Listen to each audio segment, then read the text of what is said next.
मंच पर उपस्थित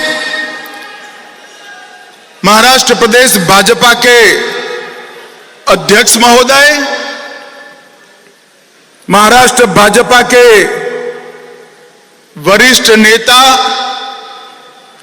और हमारे उप मुख्यमंत्री श्रीमान देवेंद्र फडणवीस जी,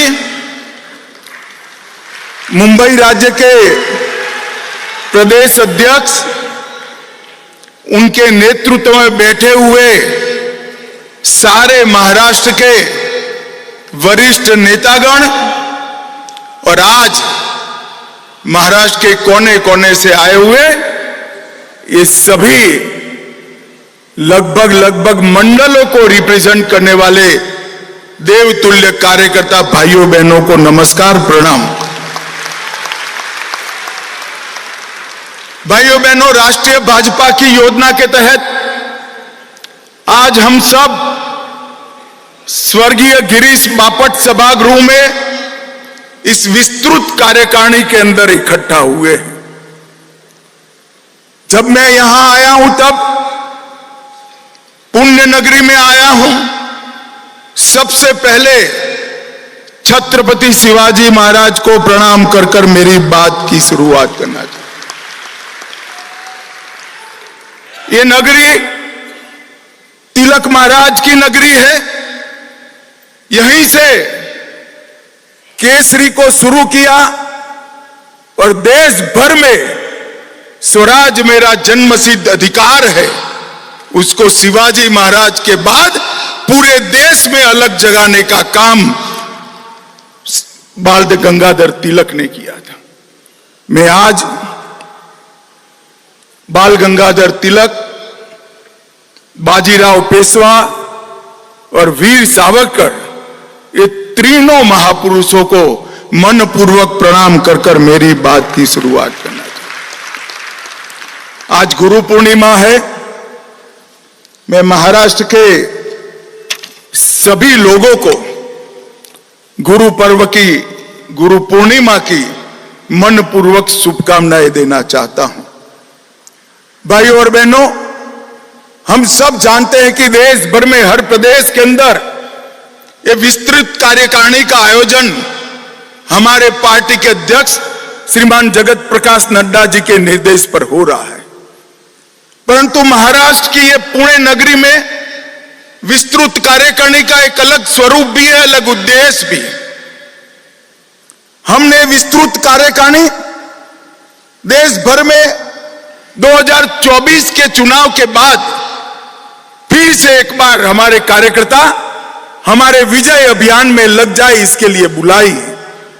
परंतु महाराष्ट्र के अंदर ये विस्तृत कार्यकारिणी 2014 के चुनाव की समीक्षा के साथ साथ 2024 की चुनाव की समीक्षा के साथ साथ 2024 में फिर से एक बार कमल फूल की युति सरकार बनाने के लिए बुलाई और इसलिए आप सभी को निमंत्रित किया है।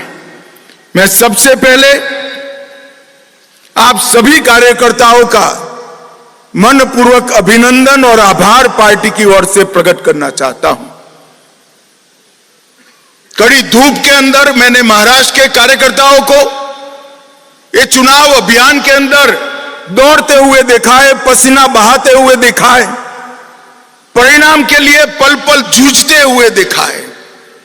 और मैं आज कहने आया हूं कि महाराष्ट्र के हर कार्यकर्ता ने परिश्रम की पराकाष्ठा कर कर भारतीय जनता पार्टी को यश दिलाने का काम किया है। और भाई और बहनों, जब हम आज यहां आए हैं तो परिणाम हमारे सामने 60 साल के बाद पहली बार देश में किसी एक नेता को तीसरी बार प्रधानमंत्री लेने का, शपथ लेने का यश मिला है तो वो हमारे नेता नरेंद्र मोदी जी को। लगातार 3 बार मोदी जी प्रधानमंत्री बने, प्रधानमंत्री बनने की हैट्रिक लगाई।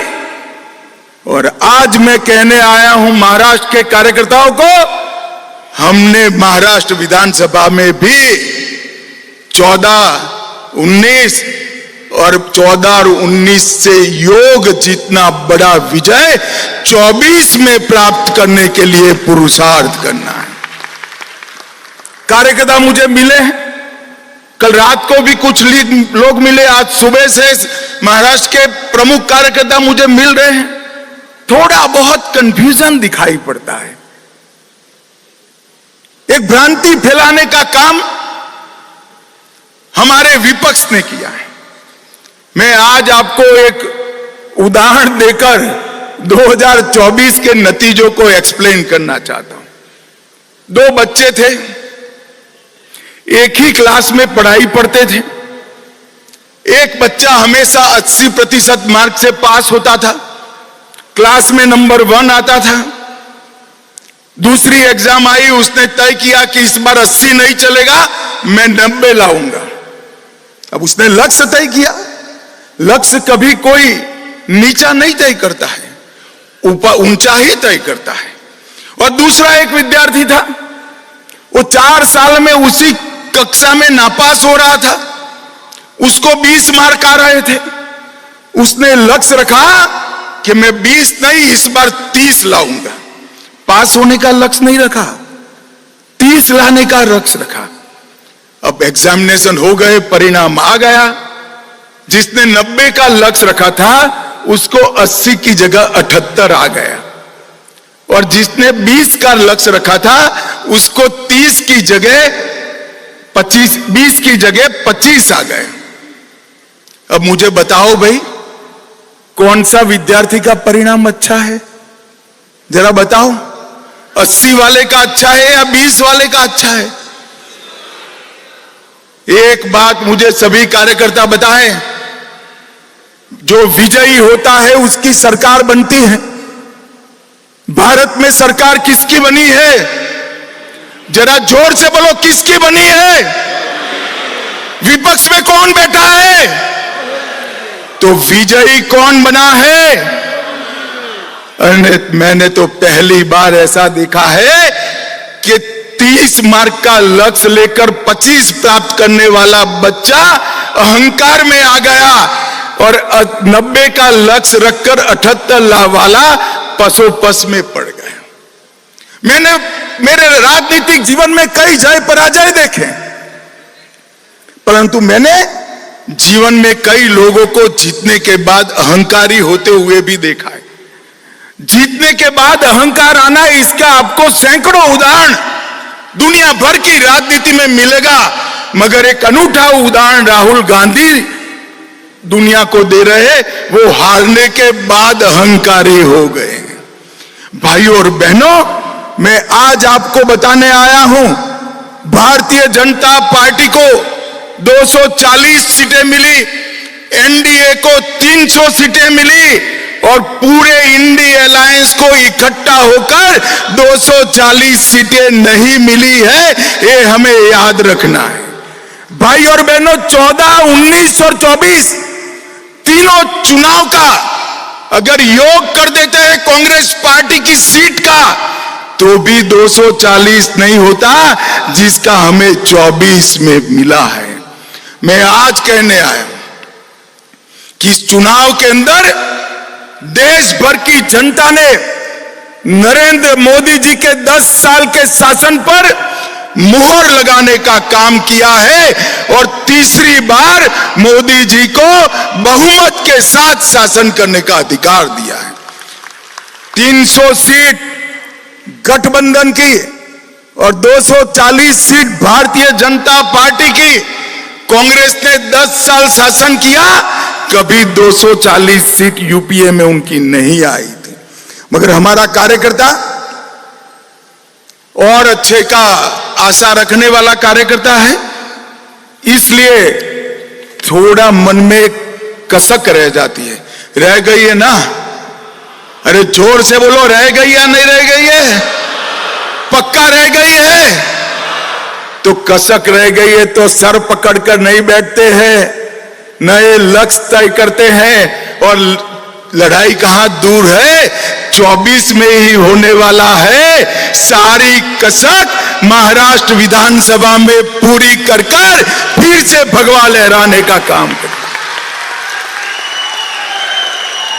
मैं आज कहने आया हूं कार्यकर्ता को, हम 2 सीट प्राप्त कर एक बार हुई थी, राजीव गांधी ने हमें तंज कसा था, हमारे 2 आज 15 साल तक वो विपक्ष में बैठे हैं और 15 साल तक अब निश्चित हो गया है कि देश का शासन भारतीय जनता पार्टी करेगी। ये विजय कोई छोटा विजय नहीं है।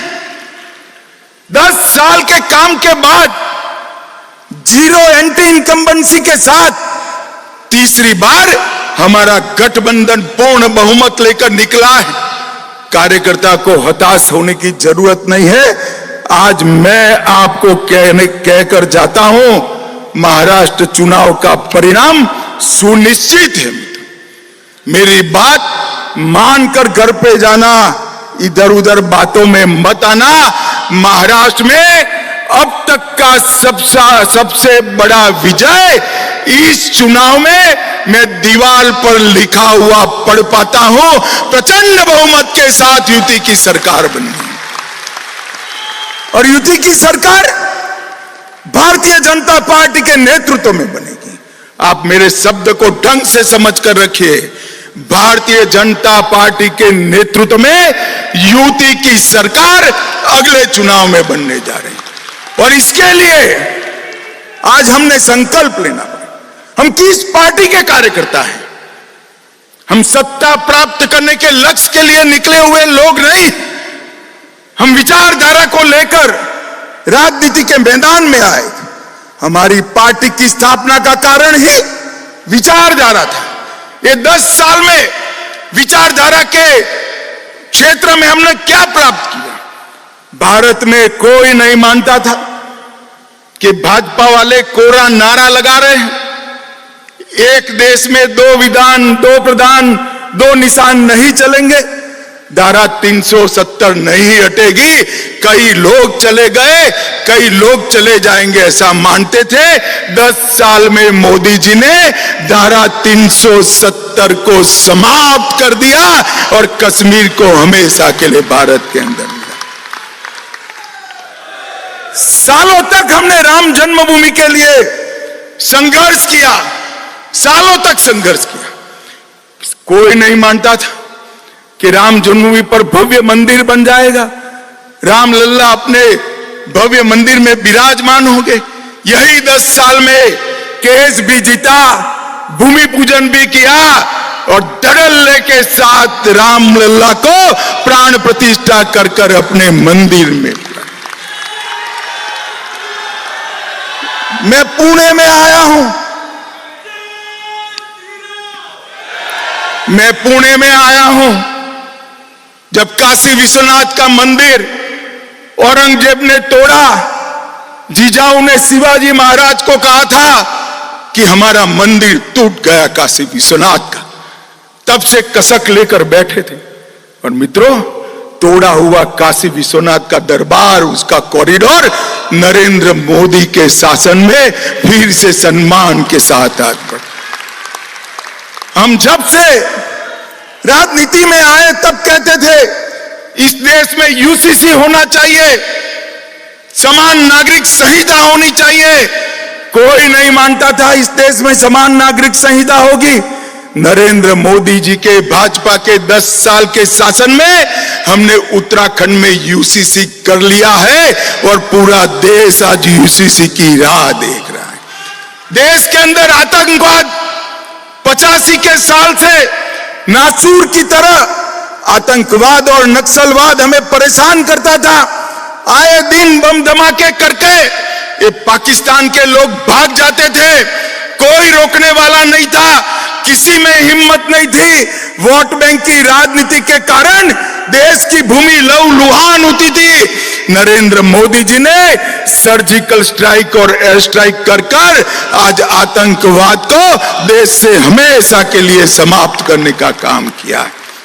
मित्रों, ये सारे लोग, मीडिया के कुछ मीडिया हाउस भी हमें गुमराह करने का प्रयास कर रहे हैं। मैं आज ओडिशा राष्ट्रीय कार्यकारिणी में मैं पार्टी का अध्यक्ष था। मैंने कहा था 2014 का विजय 5 साल के लिए नहीं है, आने वाले 30 साल के लिए भारतीय जनता पार्टी का शासन इस देश पर रहने वाला है। और आज मैं महाराष्ट्र में बाजीराव पेशवा और शिवाजी महाराज और बाल गंगाधर तिलक की नगरी में कहकर जाता हूं, अभी 10 ही साल समाप्त हुआ है, 30 साल के लिए भारतीय जनता पार्टी का इस देश पर शासन करना। हमने हमारे आत्मविश्वास को जागरूक करने की जरूरत है, हमारे पुरुषार्थ को बल देने की जरूरत है और हमारे आपसी मतभेदों को समाप्त करने की जरूरत है। महान भारत की रचना केवल और केवल भारतीय जनता पार्टी कर सकती है। महान भारत की रचना केवल और केवल नरेंद्र मोदी जी ने डाली हुई नींव पर ही हो सकती है, हमारी विचारधारा ही कर सकती। इस आत्मविश्वास के साथ हमने आगे बढ़ना है। दीनदयाल उपाध्याय जी ने हमें अंत्योदय का स्वप्न दिया था।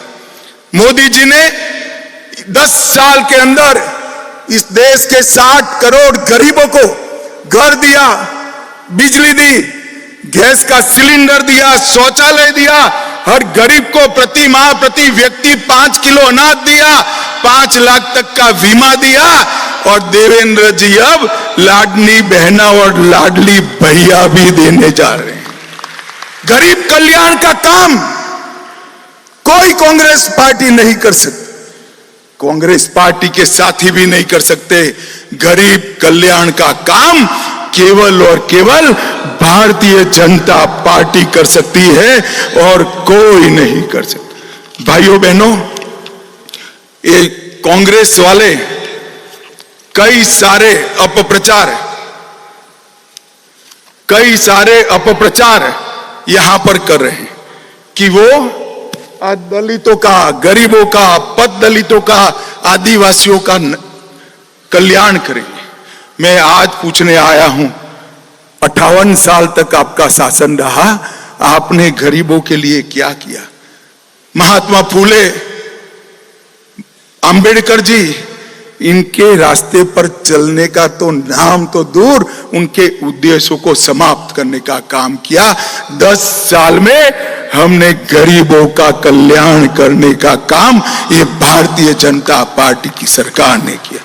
और मैं आज यहां आया हूं तब आपको कहना चाहता हूं, ढेर सारी भ्रांतियां चल रही, भ्रांतियां चलाई गई, हम लोग भ्रांतियों में ना आए। इन्होंने कहा भारतीय जनता पार्टी आरक्षण समाप्त कर देगी, हम जवाब देने में कहीं कहीं संकोच करने लगे, लोगों के मन में एक भ्रांति पैदा हुई। आज मैं कहने आया हूं कि अगर 10 साल का एक्सटेंशन नरेंद्र मोदी जी के समय में ही मिला और पूर्ण बहुमत होने के बावजूद भी आरक्षण को बल देने का काम हमारे नेता नरेंद्र मोदी जी ने किया। भाइयों बहनों, इन्होंने संविधान का विषय कहा, हमने जवाब नहीं दिया, हम सब भ्रांति से बाहर आए। अब चुनाव महाराष्ट्र में आया है, नए नए प्रकार की इल्यूजन पवार साहब खड़ा कर रहे हैं। मैं आज पवार साहब को कहने आया हूं, हमारे देवेंद्र जी, दादा शिंदे जी, अजीत दादा शिंदे जी, ये सब जवाब दे रहे हैं, मगर दूर से मेरा एक निरीक्षण है, मैं आप लोगों के साथ शेयर करना चाहता हूं। जब जब महाराष्ट्र में भाजपा सरकार आती है, मराठा को रिजर्वेशन प्राप्त होता है। मेरी बात ध्यान से सुनना, बाद में ताली लगाना। जब जब महाराष्ट्र में भाजपा सरकार आती है, मराठा रिजर्वेशन प्राप्त होता है, और जब जब शरद पवार की सरकार आती है, मराठा रिजर्वेशन गायब हो जाता है। मैं सोच समझकर यह वाक्य बोल रहा हूं। 2014 में महाराष्ट्र में मराठा रिजर्वेशन आया, सुप्रीम कोर्ट तक ठीक गया। किसकी सरकार थी 14 में, बताइए जरा, अरे जोर से बोलो, किसकी सरकार थी? भाजपा सरकार थी। देवेंद्र फडणवीस हमारे मुख्यमंत्री थे। हमने मराठा रिजर्वेशन देने का काम।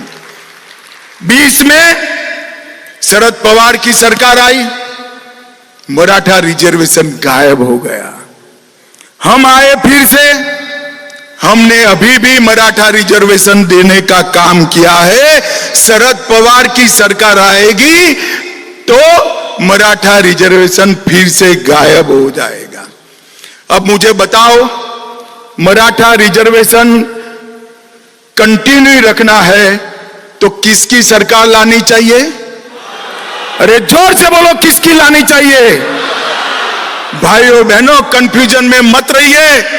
समाज के हर तबके को न्याय देने का काम कोई एक पार्टी ने किया है तो भारतीय जनता पार्टी ने किया है। और भारतीय जनता पार्टी झूठ कैसे फैलाए जाते? अभी एक पुराना नोटिफिकेशन निकाल दिया, तारीख नहीं है, फैसला पुराना है। मैं भी कंफ्यूजन में आ गया। मैंने पीयूष गोयल जी को फोन किया, है क्या हुआ?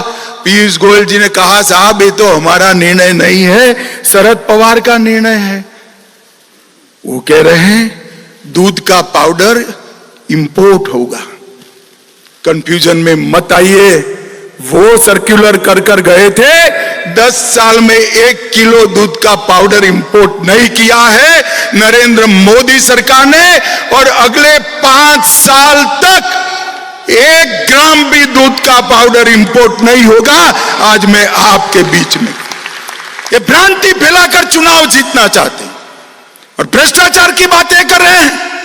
भ्रष्टाचार का सबसे बड़ा सरगना भारत की राजनीति में है तो शरद पवार है। इसमें मेरे मन में कोई कंफ्यूजन नहीं। आप क्या आरोप कर रहे हो हम पर? इस देश में कोई भी सरकार में भ्रष्टाचार को संस्थागत करने का काम, इंस्टीट्यूशनलाइज करने का काम अगर किसी ने किया तो शरद पवार आपने किया है। मैं डंके की चोट पर कह कर दे, हम पर आप भ्रष्टाचार का आरोप लगा रहे हैं। और इस बार शरद पवार जी, मेरा ये बापट सभागृह में बैठा हुआ कार्यकर्ता ढंग से जान गया है, आपके झूठ नहीं चलेंगे। मैं बता कर देता हूं, चलेंगे क्या? अरे जोर से बोलो, चलेंगे क्या?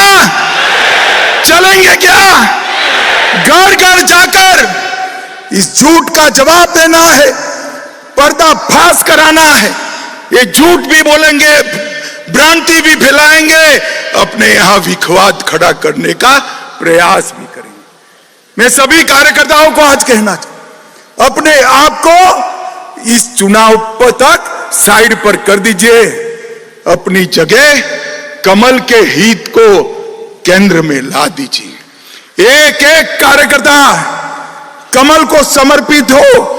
एक एक कार्यकर्ता कमल को जिताने के लिए परिश्रम की पराकाष्ठा करे और एक एक कार्यकर्ता अपने साथी को जिताने के लिए भाजपा से भी ज्यादा परिश्रम करे।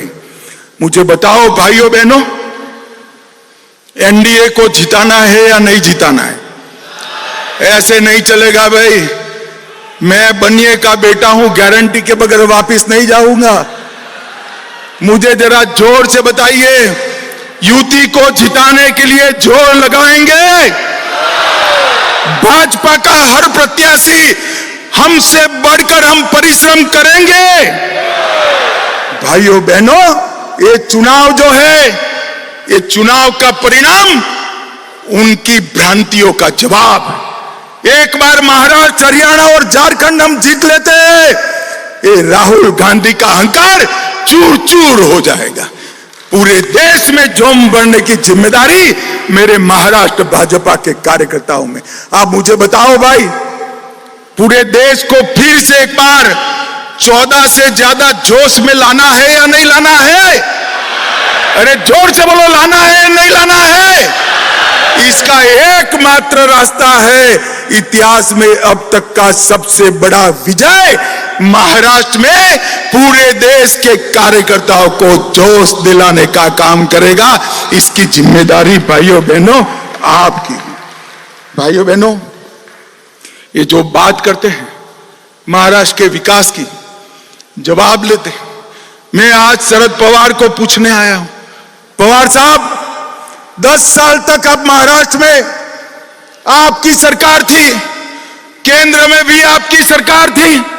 10 साल तक आपने महाराष्ट्र को क्या दिया, जरा हिसाब लेकर आइए। 10 साल में क्या दिया? झूठे वादों के अलावे आपने कुछ नहीं दिया। भाई और बहनों, यूपीए के 10 साल में महाराष्ट्र को केंद्र से 1,91,000 करोड़ मिला था, सिर्फ 1,91,000। कितना मिला था, जरा जोर से बोलो तो, और जोर से बोलो, घर घर जाकर बताना है कितना मिला था। 1 मिनट, कितना मिला था, फिर से बोलो। नरेंद्र मोदी जी ने 10 साल में 14 से 24 में 10,05,000 करोड़ रुपया महाराष्ट्र को देने। और पवार साहब, अगर हिसाब पे भरोसा नहीं है तो पुणे का कोई चौराहा तय कर दो, हमारा मुरली माहौल हिसाब लेकर खड़ा हो जाएगा, पाई पाई का हिसाब। मैं आज भाइयों बहनों 10 लाख करोड़ का हिसाब लेकर आया हूं। 10 लाख करोड़ का। ना उन्होंने मुंबई के लिए किया, खुद नासिक के लिए किया, ना पुणे के लिए किया, ना नागपुर के लिए। चारों शहरों का विकास अगर किसी ने किया तो नरेंद्र मोदी सरकार ने किया। हमने रोडवेज के लिए 75,000 करोड़ दिया, रेलवे के लिए 2,10,000 करोड़ दिया। ये रेलवे मंत्री यहां बैठे, जोर से ताली बजाओ, जरा जोर से ताली बजाओ। और 1,00,000 करोड़ का मुंबई अहमदाबाद बुलेट ट्रेन मैंने 10 लाख करोड़ में नहीं गिना है। और 4,04,000 करोड़ एयरपोर्ट के विकास के लिए दिया। 6 लेन का अटल बिहारी वाजपेयी सेवारी नया सेवा अटल सेतु का उद्घाटन हुआ। 11,000 करोड़ का पालखी मार्ग बना। रेलवे के 5800 किलोमीटर के 34 नए प्रोजेक्ट आए। 561 करोड़ से महाराष्ट्र में 9 एयरपोर्टों का रिनोवेशन हुआ। मत्स्य पालन के लिए, सिर्फ मत्स्य पालन के लिए 2600 करोड़ रुपया और 1,80,000 मछुआरों के लिए बड़े बड़े मत्स्य केंद्र बनाने का काम नरेंद्र मोदी सरकार ने। और पवार साहब, आप कहते हो कि आपने विकास किया। ये महाराष्ट्र के सहकारी साकर कारखाने, महाराष्ट्र के किसानों का समृद्धि का राजमार्ग। 10 साल तक पवार साहब आप कृषि मंत्री, सहकारिता मंत्री थे। 10 साल तक 10,000 करोड़ का इनकम टैक्स का प्रश्न आप सॉल्व नहीं कर पाए थे। मैं सहकारिता मंत्री गया, मोदी जी के पास फाइल लेकर गया। 1.5 मिनट में 10,000 करोड़ का साकर कारखानाओं का काम नरेंद्र मोदी। आप जो 10 साल तक नहीं कर पाए, वो मोदी जी ने 1.5 साल में किया। महाराष्ट्र सरकार ने भी नया बजट पारित किया। मोदी जी ने नारी शक्ति वंदन अधिनियम से बहनों को विधानसभा और लोकसभा में 33% आरक्षण दिया। और देवेंद्र फडणवीस ने माझी लाड़की बहन कर हर बहन को 1,500 रुपया हर महीने भेजने की शुरुआत। अब पवार साहब कहते हैं इसमें नया क्या है। मैं भी मानता हूं इसमें नया क्या है, तो आपने क्यों नहीं किया भला बताइए। आपने करना चाहिए था ना। अब चिंता मत करो पवार साहब, महाराष्ट्र की जनता आपको करने का मौका भी नहीं देने वाली है। फिर से भारतीय जनता पार्टी की सरकार आनी। और खटाखट खटाखट खटाखट याद आता है ना, आता है या नहीं आता है। मैं आज राहुल बाबा को कहने आया हूं, देश की जनता ने तो खटाखट खटाखट फटाफट फटाफट पर भरोसा नहीं किया, मगर आपके पास राज्य सरकारें हैं। कर्नाटक में है, हिमाचल में है, तेलंगाना में है, 3 तो बची ही है। तो वहां खटाखट भेज दीजिए ना पैसा। भाई भेजना चाहिए या नहीं भेजना चाहिए। मैं तो तेलंगाना, कर्नाटक और हिमाचल की बहनों को कहना चाहता हूं, एक खटाखट का डिमांड खड़ा करिए। अरे छोड़िए राहुल बाबा, आपकी सरकार हो को एजेंडा देख लीजिए। तेलंगाना और कर्नाटक में और हिमाचल में 1/3 एजेंडा भी आप पूरा नहीं कर पाए, और मोदी सरकार ने 14 के एजेंडे में से एक भी बात बाकी नहीं है, और 19 के एजेंडे में सिर्फ 3% बात बाकी। भाइयों बहनों, ये हमारा काम करने का पद्धति है। हमने यहां पर महाराष्ट्र के विकास के लिए ढेर सारे काम देवेंद्र जी ने किए। एनडीए की सरकार में समृद्धि राजमार्ग, मुंबई कोस्टल रोड, अटल सेतु, मुंबई नागपुर और पुणे में मेट्रो, जलयुक्त शिवार, कृष्णा बीमा स्थिरीकरण, टेम्बूर मैसाल जैसी योजनाओं को हमने पूरा करने का काम।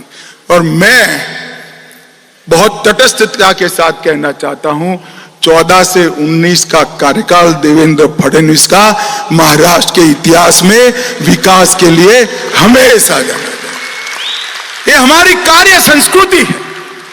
जब हम आते हैं तो हमारी पार्टी और हमारा नहीं सोचते हैं। हम आते हैं तो गरीब, दलित, पिछड़ा, आदिवासी का सोचते हैं।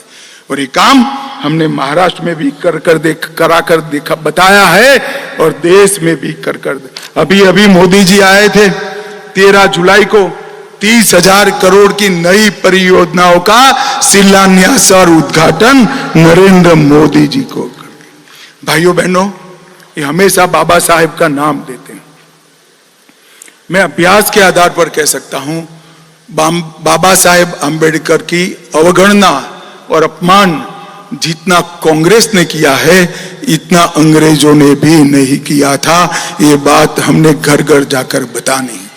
और बाबा साहब से जुड़े हुए 5 तीर्थ बनाने का काम किया तो भारतीय जनता पार्टी ने किया, और किसी ने नहीं किया। बाबा साहब को भारत रत्न कांग्रेस पार्टी थी तब नहीं मिला। संविधान दिवस मोदी जी ने बनाया। महाराष्ट्र, गुजरात में थे तब संविधान की 26 जनवरी को यात्रा निकाली थी, और बाबा साहब के याद में भव्य स्मारक दिल्ली में भी बनाने का काम किया। और भाइयों बहनों, मैं आज आपको फिर से एक बार भारतीय जनता पार्टी की नरेंद्र मोदी सरकार ने देश की सुरक्षा को सुनिश्चित किया है। देश भर में दशकों से जड़ लगाकर बैठे हुए नक्सलवाद को समाप्ति के कगार पर लाकर खड़ दी।